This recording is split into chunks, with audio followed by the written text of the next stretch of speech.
O ministro Gilmar Mendes, do Supremo Tribunal Federal, negou o pedido da Advocacia Geral da União e manteve a decisão monocrática que determina que só a PGR pode abrir um processo de impeachment contra ministros do Supremo. A Advocacia Geral da União havia solicitado que os efeitos da decisão do ministro fossem suspensos até o Supremo discutir os processos em questão.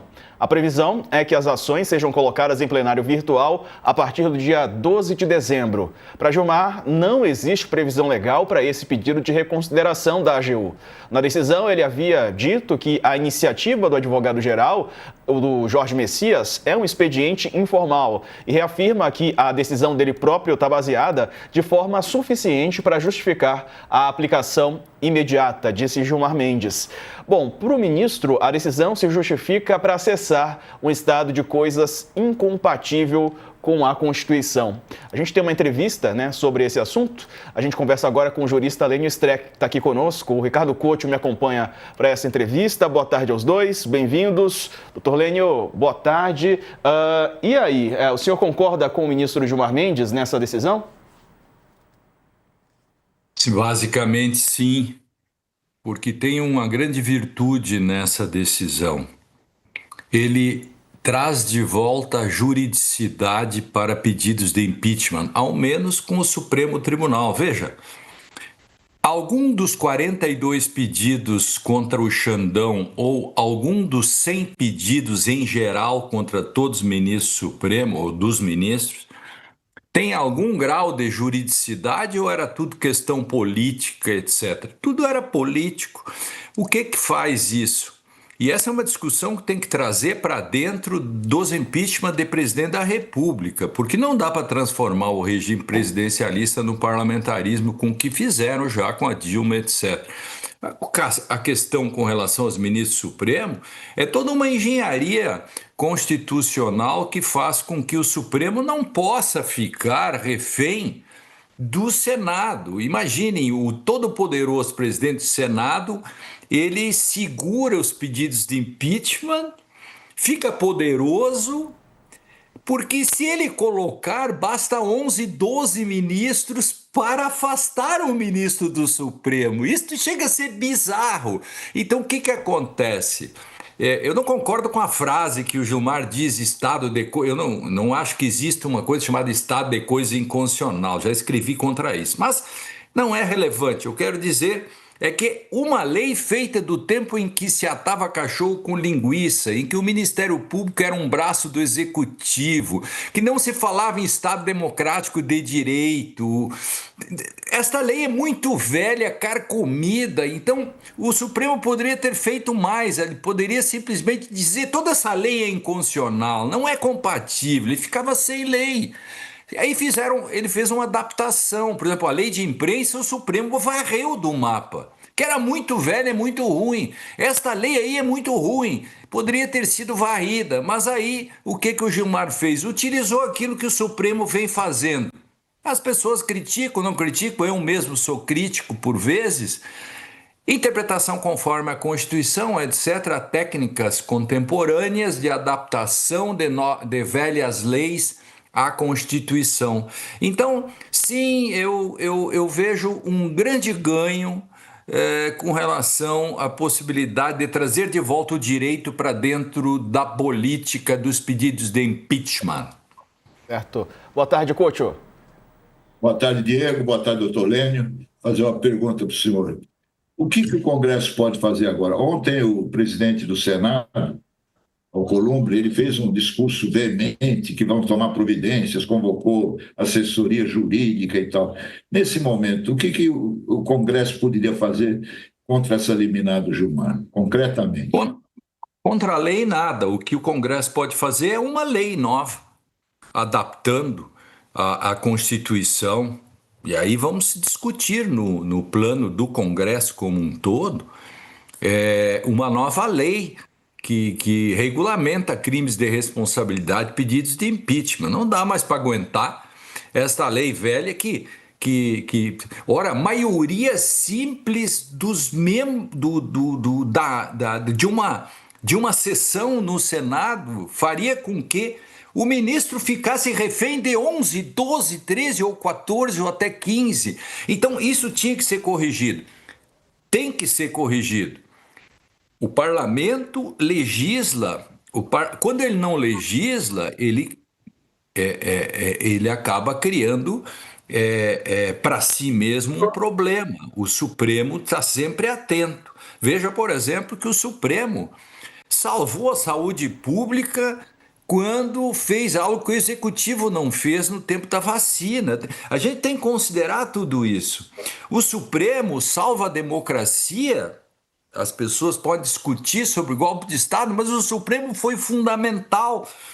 Aí é porque esses novos arranjos institucionais com o Estado democrático, o papel do Ministério Público, não permitem que se use uma lei de 1905. Agora, o que o parlamento pode fazer? O parlamento pode, por exemplo, modificar o Código de Processo Civil, tirando alguns poderes do judiciário. Ele não faz porque por circunstâncias mil que a gente não sabe. O parlamento já, há 30 anos, o parlamento podia ter feito uma nova lei regulamentando isso. Nunca fez. O parlamento poderia ter feito leis sobre drogas, sobre aborto, sobre uniões homoafetivas, sobre tudo isso, sobre cotas indígenas, etc. O parlamento fica na dele porque ele não quer se incomodar. Nesse caso específico, é bem ideológico, etc. Então, o parlamento pode fazer? Pode. Faz uma lei, discute e constitucionalize a matéria. Mas, neste momento, a decisão veio em boa hora. Veja que até um partido conservador como Solidariedade entrou com essa ação. Interessante. Foi a Associação de Juízes e o Solidariedade que entraram. E o Solidariedade não é nem um PSOL da vida, né, por exemplo, ou PT, etc. Pois é, a gente tem aqui uma fala do ministro Gilmar Mendes, ele negou proteger o Supremo com a decisão sobre impeachment. Vamos ver. A decisão do impeachment, ela protege o Supremo? Ela protege o Supremo? Não se trata disso, se trata de aplicar a Constituição. E é isso que nós estamos fazendo, ou entendemos que estamos fazendo, tendo em vista que a lei, de alguma forma, essa lei já caducou. Era de 1950, feita para regulamentar o impeachment no processo da Constituição de 46, ela já passou por várias constituições. Ele diz que é fruto de uma polarização política. O senhor acha também? Não, talvez o que o presidente Moro esteja avaliando é que os sucessivos, repetidos pedidos de impeachment no Senado Federal, esses sucessivos pedidos sejam fruto de uma polarização política. O ministro também minimizou a reação depois da decisão que ele tomou. Veja aí. Ministro, o Mota falou com o senhor, né? E sobre as repercussões, ministro, no Senado, na ala política, né? A repercussão, o que o senhor tem a dizer? Nada. Isso é uma decisão judicial, vai ser submetida já ao plenário do Supremo. O senhor falou sobre essa reconsideração, então pode sair uma decisão ainda hoje? Vai sair uma decisão ainda hoje. A Câmara aprovou um PL. Não te assustou um pouco essa repercussão negativa dessa decisão? Eu sou enfermeiro que já viu sangue. Sou enfermeiro que já viu sangue, disse ele, doutor Lênio. Claro, cachorro mordido por cobra tem medo de linguiça. O Supremo sofreu um ataque há poucos dias que quebraram tudo e fizeram cocô no gabinete do ministro. Quebraram o relógio, quebraram tudo no Supremo, quase botaram fogo, se é que não botaram. O Supremo Tribunal, veja só, se nós pegarmos, Couto, essa questão, só 100 pedidos de impeachment, se você contar isso na Alemanha, não tem nenhum pedido lá. Mas se você disser assim na Alemanha, dizer, olha, você sabia que no Brasil tem 100 pedidos de impeachment e só um ministro tem 42 pedidos de impeachment? Como assim? Então, o Supremo Tribunal não pode, hoje, para processar alguém por furto, vamos supor que um ministro, sei lá, o ministro ofenda alguém, tá? Para processar esse ministro, só o Procurador-Geral da República. Agora, para derrubar o ministro, qualquer cidadão pode. Como assim? Isso não é nem um pouco razoável. Certo, Couto? Doutor Lênio, o ministro Flávio Dino, ele disse que o excesso de pedidos, a que o senhor já se referiu, contra Moraes expõe chantagem, né? Como é que o senhor vê hoje a situação no Supremo para o plenário virtual do dia 12, né? Que o plenário vai julgar essa ação? O Gilmar tem maioria, né, nesse plenário virtual? Total, tem maioria, eu diria uma maioria folgada para isso. Uma maioria folgada. Porque falar mais alto é institucionalidade. Alguém pode dizer, o Supremo está se autoprotegendo, etc. Bom, se essa tese vale, o Executivo se autoprotege, o Legislativo se autoprotege.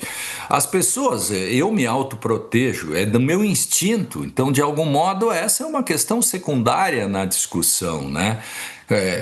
Tem razão o Flávio Dino, banalizou-se os pedidos de impeachment, e quando se banaliza é um problema sério, né?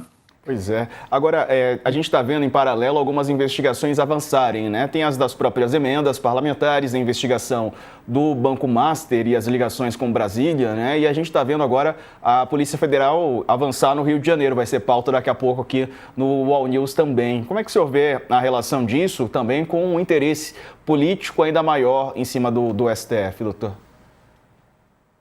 Porque tudo acaba no STF no Brasil. O Brasil criou um modelo em que toda discussão entre executivo e legislativo acaba no Supremo.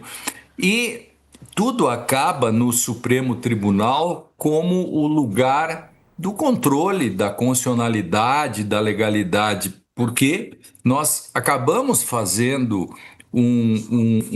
construindo um sistema em que o Supremo acabou tendo um protagonismo muito grande. O que faz com que ele seja muito mais criticado pelos seus acertos que pelos seus erros. Se nós fizermos um levantamento do Supremo Tribunal, das decisões que ele faz, às vezes o Supremo Tribunal, por exemplo, ele dá habeas corpus para alguém que furtou, sei lá, chocolates em supermercado, e as pessoas dizem, que absurdo, o Supremo tem que fazer isso. A gente tem que perguntar como é que isso chegou até lá. O Supremo não tem um outdoor, Couto, assim, imagine o Supremo Tribunal com um outdoor na frente, assim, entre com uma ação de inconstitucionalidade e ganhe um mandado de segurança de brinde.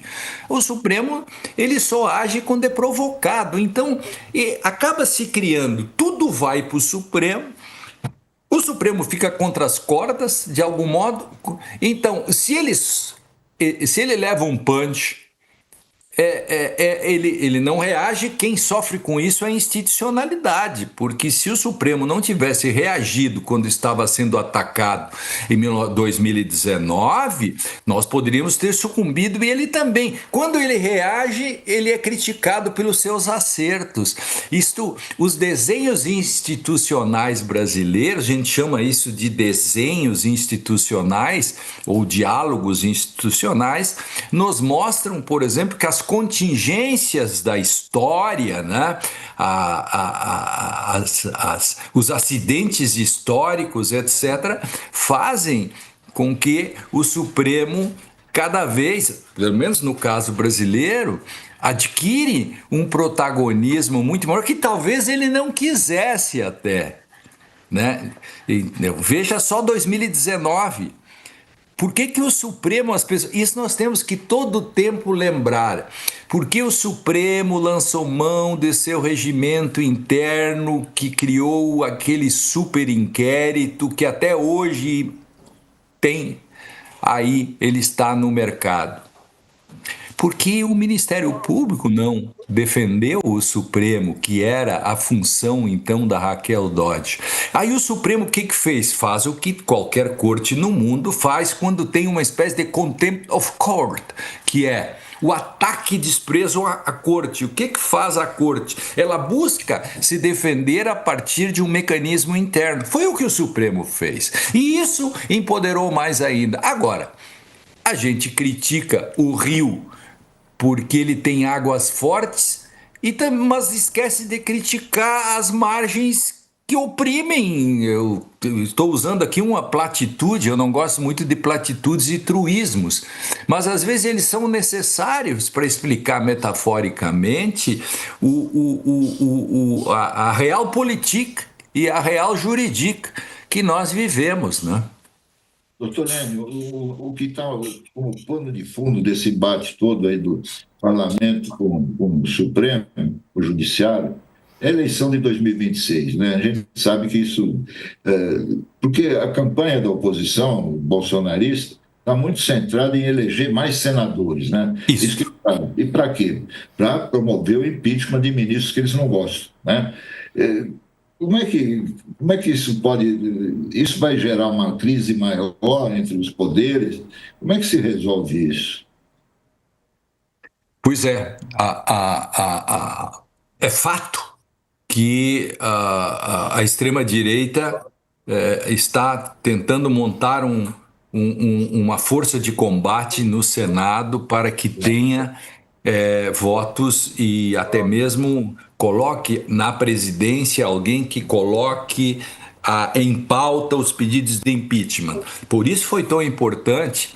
Essa decisão do Gilmar é muito mais importante que se pensa. Nesse sentido, ela tem que ser louvada porque ela traz de volta aquilo que se perdeu com o tempo. Quer dizer, a política acaba fagocitando o direito.